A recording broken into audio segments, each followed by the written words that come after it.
winnable war than it was. And but I thought those lyrics were really interesting, and I'd learned by then to try to get copyrights of the people I recorded, because my friend Ed Denson, who started to handle my traditional music catalog, which I'd started, he said, Chris, you owe it to these musicians that you record to copyright their stuff in their name. And the standard procedure in those days was the publisher splits 50-50 with the composer, whatever money can be made. You don't need the tools of the trade being warmongering, so it's just music. And so when Joe walked out the door, I gave him the tape, and he said, what do we owe you for the tape? And I said, Joe, you don't owe me nothing for the tape, but you have a publisher for these songs.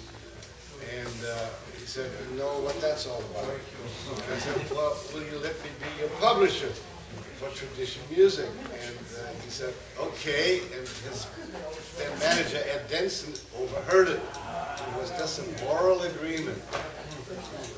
Well, all hell broke loose about a year later, or whenever that Woodstock happened. And they made a movie, and they put out a record on Atlantic, and the money started rolling in. And I'll never forget the first big check. I split it with him. I gave him his half, and I put my money down on his building.